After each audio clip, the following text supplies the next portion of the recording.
এর পরবর্তীতে কোন মানুষ যখন এই সমস্ত গুনাহ করার পর আল্লাহর কাছে তওবা করবে তাদের অবস্থা কেমন হবে আল্লাহ রাব্বুল আলামিন পরবর্তী আয়াতে জানিয়ে দিচ্ছেন ইল্লা মান তাবা ওয়া আমানা ওয়া আমিলা আমালান সালিহান ফাউলাইকা ইউবাদদিলুল্লাহু সাইয়্যাতিহিম হাসানাত।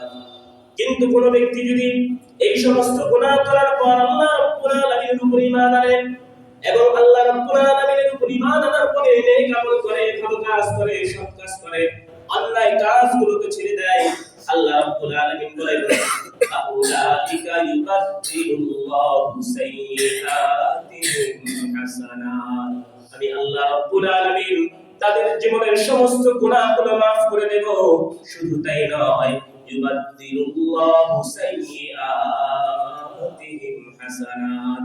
আমি রব্বুল আলামিন তাদের জীবনের যত খারাপ কাজগুলো ছিল, যত গুনার কাজ ছিল, সমস্ত গুনার কাজগুলোকে নেকি দ্বারা পরিবর্তন করে দেব। জোরে বলেন সুবহানাল্লাহ। গুনার কাজগুলোকে নেকি দ্বারা পরিবর্তন করে দেব। কেন? কারণ হচ্ছে হলো আমাদের পৃথিবীর নিয়ম। কোন স্টুডেন্ট যদি পরীক্ষা দেয়, খাতার ভিতরে কাটছাট করে, এক জায়গায় একটু ভুল হয়েছে সেটা কেটে দেয়, আবার সামনে ভুল হওয়ার পরে সেটা কেটে দেয়। এটা যদি কোনো পরীক্ষকের সামনে যায় দেখতে সুন্দর লাগে না, ভালো লাগে না। কেন? কারণ হচ্ছে একটা খাতার ভিতরে যদি কাটছাট থাকে সেটা দেখতে যেমন দেখা যাবে, আর একটার ভিতরে যদি কোনো কাটছাট না থাকে তাহলে সেটা কেমন দেখা যাবে। দুটার ভিতরে পার্থক্য আছে না? অবশ্যই পার্থক্য আছে। যেটার ভিতরে কাটছাট বেশি থাকে ওটা তো দেখতে ভালো দেখা যাবে, খারাপ দেখা যাবে। তো আল্লাহ রাব্বুল আলামিন বান্দার উপরে এমন দয়াময়, এমন রহমদিল, কোন বান্দার ইবাদত বন্দেগী আমল নামার ভিতরে যদি গুনাহর কথা লিখে থাকে, গুনাহ যদি সেখানে লিপিবদ্ধ থাকে, সেটাকে যদি শুধুমাত্র মুছে দেয় তাহলে জায়গাটা ফাঁকা হয়ে থাকবে, সেখানে আর কিছু দেখা যাবে না। এই জন্য তার গুনাহ যাতে দেখা গেছে, যেখানে গুনাহ লেখা ছিল সেই জায়গাটা যেন ফাঁকা না থাকে, সেই জায়গাটা যেন সুন্দর আমল দ্বারা পরিপূর্ণ থাকে। এই জন্য আল্লাহ বলেছেন ইউবাদদিলুল্লাহু সাইয়্যাতিহিম হাসানাত। আমি নেকি দ্বারা পরিবর্তন করে দেব। গুনার জায়গাগুলো যেখানে গুনার কথা লিখেছিল এই জায়গাগুলোকে মুছে দিব, গুনাহগুলোকে maaf করে দিব, এরপর জায়গাগুলোকে নেকি দ্বারা পরিবর্তন করে দেব। এবার আসেন তাওবা কি জিনিস? আমরা তো তাওবা করব, আস্তাগফিরুল্লাহ আস্তাগফিরুল্লাহ, এভাবে একটা তাওবা।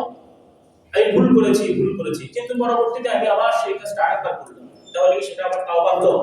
সেটা তাওবা হলো না। আর আল্লাহ রাব্বুল আলামিন এখানে বলেছেন, কি বলেছেন? ওয়া মান তাবা ওয়া আমিলা আমালান সালিহা।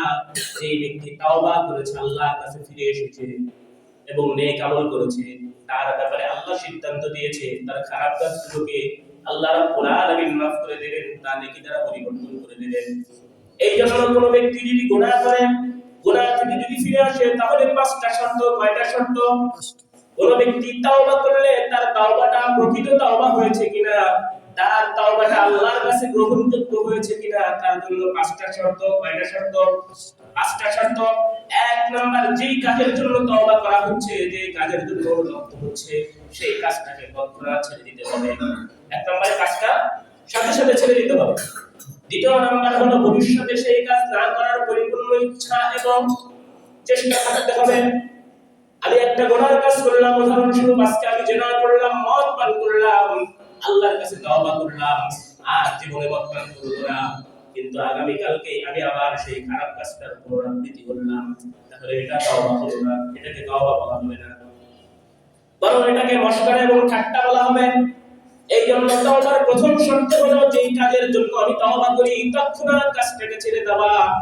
দ্বিতীয় নাম্বার হলো সেই কাজটাকে ভবিষ্যতে না করার পরিপূর্ণ ইচ্ছা এবং চেষ্টা অব্যাহত রাখা। ভুলে যদি আমরা সেটা করে ফেলি সেটা ভিন্ন বিষয়। ভুল তো সবাই করে, ভুল তো হতেই পারে। আমি একটা গুনাহ করলাম, মনের অজান্তে অনিচ্ছাকৃতভাবে আবার হয়ে গেল, সেটা বিষয়। বরং ইচ্ছাকৃতভাবে আর কখনো না করা কি করা, চেষ্টা করা। দ্বিতীয় নাম্বার হলো আল্লাহর কাছে অনুতপ্ত হওয়া, কায়মান বাক্যে আল্লাহর কাছে অনুতপ্ত হওয়া, লজ্জিত হওয়া। তৃতীয় নাম্বার গেল। চতুর্থ নাম্বার হলো আমি যদি কোনো বান্দার হক নষ্ট করে থাকি, বান্দার হকটা বান্দার কাছে ফিরিয়ে দেওয়া।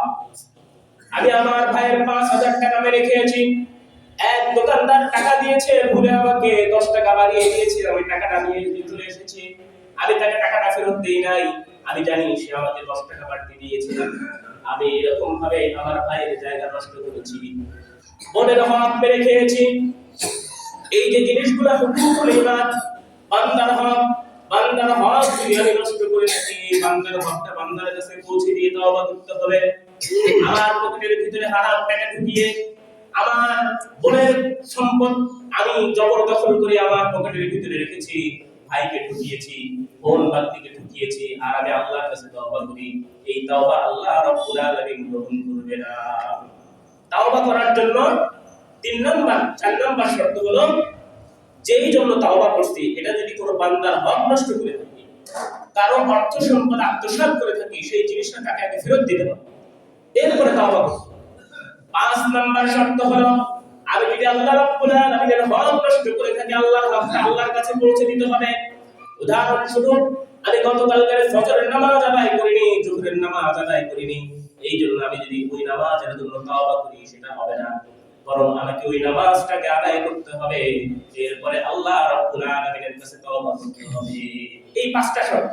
1 নম্বর তৎক্ষণাৎ ছেড়ে দেওয়া, 2 নম্বর ভবিষ্যতে না করার পরিকল্পনা চেষ্টা অব্যাহত রাখা, 3 নম্বর হলো আল্লাহর কাছে কায়মান বাক্যে তওবা করা, 4 নম্বর বান্দার হক নষ্ট করে থাকলে তাকে ফেরত দেওয়া, 5 নম্বরে আল্লাহর হক নষ্ট করে থাকলে আল্লাহর হকটাকে আল্লাহকে দিয়ে দেওয়া। এরপরে আল্লাহর কাছে যদি কোনো ব্যক্তি তওবা করতে পারে, আল্লাহ রাব্বুল আলামিন তাদের সম্পর্কে বলেন, ফাউলাইকা ইউবাদদিলুল্লাহু সাইয়্যাতিহিম হাসানাত। আমি আল্লাহ রাব্বুল আলামিন তার তওবাকে গ্রহণ করে নেব, তার জীবনের সমস্ত ভুলগুলো ক্ষমা করে দেব।